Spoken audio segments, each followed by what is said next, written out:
Welcome to Miyaji philosophy চ্যানেলের পক্ষ থেকে সবাইকে হাই হ্যালো। আমি বাহারাইন থেকে বলছি মোহাম্মদ ইয়াসিন মিয়াজি। সবাইকে আসসালামু আলাইকুম ওয়া রাহমাতুল্লাহি ওয়া বারাকাতুহু। আজকের কন্টেন্টটি তৈরি করছি 21 দিনের মধ্যে নিজের ব্রেনকে ধোলাই করবেন এবং নিজের ব্রেন সম্বন্ধে, নিজের ব্রেনের গভীরতা সম্বন্ধে জানবেন, সাথে সাথে নিজের জীবন পরিবর্তন হয়ে যাবে। এবং আমাদের বাঙালির যে ব্রেনের যে প্রচণ্ড পরিমাণে আমার পাওয়ার, এটা আমরা নিজেরাই জানি না। না জানার কারণে আমরা হতাশ, আমরা ব্যর্থ, আমরা অসফল। এই বিশ্বের কাছে আমরা মাথা নত করতে হয় এবং আমরা সবার কাছে অবহেলিত, লাঞ্ছিত। আমাদের ব্রেন সম্বন্ধে আপনাদেরকে জানাবো এবং 21 দিনের একটা চ্যালেঞ্জ দিবেন এবং ব্রেনকে ধোলাই করবেন এবং পাশাপাশি নিজের জীবনকে ইনশাআল্লাহ পরিবর্তন করতে পারবেন। কে না চায় তার জীবনকে পরিবর্তন করার জন্য? সবাই চায়, কিন্তু সমস্যাটা কোথায় জানেন? সমস্যাটা হলো একটা মানুষের সাথে অদৃশ্যভাবে 3টা মানুষ থাকে। সেটা কীরকম? একটা হলো যে কোনো একটা ভালো কাজ করতে চায়, আর আপনার ভিতরে অদৃশ্য ব্যক্তি, দ্বিতীয় ব্যক্তি বলে দেয় না, দরকার নাই, নানানভাবে আপনাকে বাধা দেওয়ার চেষ্টা করবে। আর 3 নম্বর ব্যক্তিটা হলেন কে জানেন? সেটা হলেন আপনি। আপনি তখন কনফিউজ হয়ে যান। একজনে বলে ভালো কাজ করো, আর আপনার ভিতরে দ্বিতীয়জন বলে না, করার দরকার নাই, ঠিকই তো আছে, ভালো আছি। এখন আপনি দুজনের মাঝখানে পড়ে আপনি কনফিউজ হয়ে যান। কনফিউজ হয়ে আপনি ডিপ্রেশনে চলে যান। তখন দেখা যাচ্ছে আপনার দ্বারা কোনো কিছু হয় না, আপনি কোনো কিছু করতে পারেন না। আপনার আপনি আপনার স্বপ্নের লক্ষ্যে পৌঁছতে পারেন না। আপনার যে স্বপ্নটা কি, স্বপ্নটাই আপনার ভিতরে নাই, আর থাকে না, সেটা ধ্বংস হয়ে যাবে। যাদের জীবনে কোনো স্বপ্ন নাই তারা জীবনে কখনো মানুষ হতে পারে না। প্রত্যেকটা মানুষের জীবনে একটা স্বপ্ন থাকতে হবে। আপনি কোথায় যেতে চান, কোথায় গিয়ে পৌঁছতে চান, কোথায় গিয়ে নিজেকে সফল দাবি করতে চান, সেই স্বপ্নটা আপনার ভিতরে থাকতে হবে। সেই স্বপ্ন অনুযায়ী আপনাকে ফোকাস করতে হবে, তাহলে আপনি আপনার জীবনের লক্ষ্যে আপনাকে পৌঁছতে পারবেন।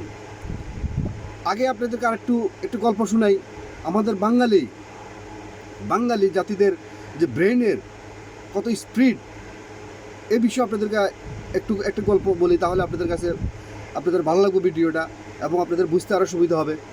আপনি আমেরিকাতে একটা বিশাল বড় হসপিটালের মধ্যে, সেখানে এক প্রভাবশালী এক ব্যক্তি এসে কর্তৃপক্ষকে বললেন যে আমার একটা ব্রেন প্রয়োজন, যে ব্রেনটা সবচেয়ে ইনটেক এবং সবচেয়ে ভালো একটা ব্রেন, যে ব্রেন দিয়ে আমি আমার বাকি জীবন সুন্দরভাবে পরিচালনা করতে পারি। এখন আসেন হাসপাতালে, তাকে কি অ্যাডভাইস দিল? হাসপাতালে বললো যে আমাদের কাছে 3-4 দেশের ব্রেন আছে। 1 নম্বরে বাংলাদেশ, জাপান, কোরিয়া, আমেরিকা। তো বললো যে কোন ব্রেনটার কোন দাম? তখন ডক্টররা বললো যে জাপানের একটা ব্রেন আছে, সেটার দাম হলো 1 কোটি টাকা, আর কোরিয়ার একটা ব্রেন আছে, সেটার দাম হলো 3 কোটি টাকা, আমেরিকার একটা ব্রেন আছে, সেটার দাম হলো 4 কোটি টাকা, আর বাংলাদেশি একটা ব্রেন আছে, এটার দাম হলো 10 কোটি টাকা। তখন ওই রুগী বলল যে আমি তো বাংলাদেশের নামও শুনিও কখনো, এটা বাংলাদেশটা কোথায়, এটার এত মূল্য কেন, বাংলাদেশের ব্রেনের এত মূল্য কেন? তখন উনি এক এক করে সমস্ত ব্রেনের ব্যাখ্যা দিল। জাপানের ব্রেনের ব্যাখ্যা দিল যে জাপানের ব্রেন অলরেডি 90% ইউজ হয়ে গেছে, তারা বিভিন্ন জিনিস উৎপাদন করতে সেজন্য তাদের ব্রেন এখন অকাজু অবস্থায় আছে, তার মানে আর 10% আছে, সেজন্য এটার দাম হলো আপনার 1 কোটি টাকা। সেম কোরিয়ার আরেকটু বেশি ইউজ, আরেকটু কম ইউজ হয়েছে, আমেরিকা আরেকটু কম ইউজ হয়েছে, সেজন্য এটার দাম হলো 5 কোটি টাকা। আর বাংলাদেশের ব্রেন এখনও পর্যন্ত ইউজ হয়নি, মানে বাংলাদেশের ব্রেন এখন তারা ইউজও করতে পারে না, সেজন্য বাংলাদেশের ব্রেনটা ইনটেক হয়ে রয়ে গেছে। আর আপনি যদি সেই ইনটেক ব্রেনটা আপনার ব্রেনের মধ্যে আপনি যদি সংশোধন করতে পারেন, তাহলে আপনি আপনার বাকি জীবন আপনার অনেক ভালোভাবে আপনি কাটাতে পারবেন। তখন বললো যে ঠিক আছে, তাহলে বাংলাদেশের ব্রেনটা আমাদেরকে দাও। তো এই গল্প থেকে আপনারা কী বুঝতে পারলেন? তার মানে আমাদের বাংলাদেশের ব্রেন এখনও পর্যন্ত আমরা ইউজ করতে পারি না, সেজন্য আমরা এখনও পর্যন্ত অনেক পিছিয়ে পড়ে রয়েছি।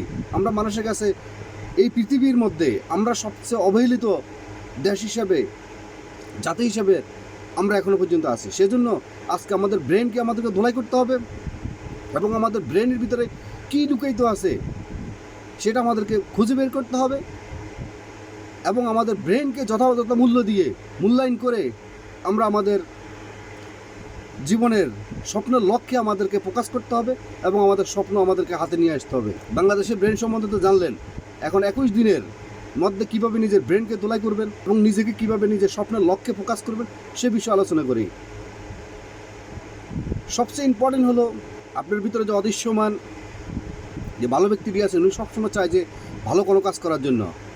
আর নিশ্চয়ই আরেকটু অদৃশ্যমান যিনি আছেন, খারাপ, যিনি আপনাকে সবসময় বাধা দেওয়ার চেষ্টা করে, তার সাথে আপনাকে যুদ্ধ করতে হবে।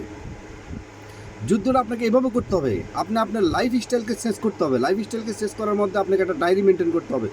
পৃথিবীতে যারা প্রতিষ্ঠিত এবং সাকসেসম্যান তারা সবসময় ডায়েরি মেনটেন করতেন। ডায়েরি মেনটেন করে তার জীবনকে সে এগিয়ে নিয়ে গেছে। কীভাবে ডায়েরি মেনটেন করবেন? 1 নম্বরে ফার্স্ট যে কাজটা করতে হবে সেটা হলো আপনাকে যথাসময়ে আপনাকে ঘুম যেতে হবে এবং 7 থেকে 8 ঘন্টা আপনাকে স্ট্যান্ডার্ড একটা ঘুম দিতে হবে আপনাকে আপনার লাইফে। তাহলে আপনার মস্তিষ্ক অনেক ভালো থাকবে। আর আপনি ঘুম যাওয়ার আগে সবচেয়ে ইম্পর্টেন্ট কাজ যেটা করবেন সেটা হলো আপনাকে ডায়েরি মেনটেন করতে হবে। আপনি পরের দিন আপনি কী কাজ করতে চান, দ্যাট মিনস আপনার যে একটা লক্ষ্যে আপনার জীবনে কী হতে চান, যে আপনার একটা লক্ষ্য যে আপনি স্থির করবেন, সে লক্ষ্য অনুযায়ী পরের দিন আপনার কী কাজ। আপনি যদি স্টুডেন্ট হন বা আপনি ব্যবসায়িক হতে পারেন বা আপনি পলিটিক্যাল ম্যান হতে পারেন, দ্যাট মিনস আপনি পরের দিন আপনি যে কাজটা করবেন ওই কাজটা আপনি ডায়েরির মধ্যে লিখবেন এবং সবচেয়ে ইম্পর্টেন্ট যে কাজটা, জটিল কাজটা, সেটা টপ লিস্টের মধ্যে আপনি এটা লিখবেন।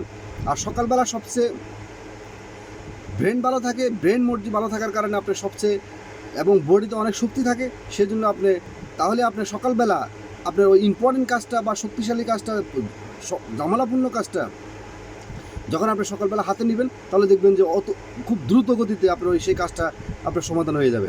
চোখ বন্ধ করে ভাবেন অন্য একটা জগতে চলে যান। আপনি চোখ বন্ধ করে আপনি ভাবেন যে আমার জীবনে যদি কোনো ব্যাংকে যদি আমার এত কোটি টাকা থাকে বা আমার জীবনটা যদি এরকম সুন্দর হয়, আমার গাড়ি বাড়ি এসি সমস্ত কিছু যদি কোনো শান শকত থাকে, এরকম কিছু স্বপ্ন আপনি চোখ বন্ধ করে ভাবেন, আপনার কাছে কেমন লাগবে? নিশ্চয়ই ভালো লাগবে। তাহলে আপনাকে সেই লক্ষ্যে সে পথে আপনাকে যেতে হলে আপনার কোন পথে আপনাকে যেতে হবে, কীভাবে আপনাকে কাজ করতে হবে, অবশ্যই আপনাকে এরকম একটা ড্রিমস লাইন আপনাকে তৈরি করতে হবে। তৈরি করে দেন আপনার ফোকাস করা শুরু করেন, দেখবেন যে আপনি সাকসেস হতে পারবেন। এবং আপনার 21 দিনের মধ্যে যে আপনার ব্রেনকে ওয়াশ করবেন, সে ওয়াশের মধ্যে ধোলাইয়ের মধ্যে অন্য ভিডিও থেকে শুরু করে যে সমস্ত খারাপ ভিডিও আছে মোবাইলের মধ্যে, সে সমস্ত খারাপ ভিডিও থেকে আপনাকে বেরিয়ে আসতে হবে। এবং সকালবেলা প্রতিদিন চেষ্টা করবেন যে জিম করার জন্য। জিমের অফিসে যেতে হবে না, আপনার বাড়ির আঙ্গিনায় যেখানে খোলা আকাশের নিচে আপনি দৌড় দিতে পারেন, বুক ডাউন দিতে পারেন, যেমনি পুশ আপ দিতে পারেন, যেভাবে আপনার পক্ষে সম্ভব হয় সেভাবে আপনি প্রতিদিন অন্তত 8 ঘন্টা আপনি এক্সারসাইজ করার চেষ্টা করুন। এবং আপনি সুস্থ থাকার জন্য সুস্থ খাবার খেতে হবে। আপনার বেশি পরিমাণে খাবার কোনো প্রয়োজন নেই, আপনি কম খাবেন, স্বাস্থ্যসম্মত খাবার খাবেন। এবং যে সমস্ত সাকসেস মানুষ আছে সে সমস্ত সাকসেস মানুষের গল্প শুনবেন এবং তাদের সঙ্গ নেওয়ার চেষ্টা করবেন, তাদের সাথে চলার চেষ্টা করবেন। আপনি যে স্বপ্নের লক্ষ্যে আপনি পৌঁছতে চান, আপনি কী সিদ্ধান্ত নিয়েছেন আমি জানি না, আপনি তো নিশ্চয় একটা সিদ্ধান্ত নিয়েছেন বা নেবেন। সেই সিদ্ধান্ত অনুযায়ী, সে স্বপ্ন অনুযায়ী, সে লক্ষ্য অনুযায়ী সে সমস্ত মানুষের সাথে আপনাকে চলতে হবে। 21 দিনের ভিতরে যে আপনার ব্রেনকে আপনি দোলাই করবেন, এই দোলাইয়ের মধ্যে আপনার ভিতরে কী কমতি আছে সেটাও খুঁজে বের করতে হবে।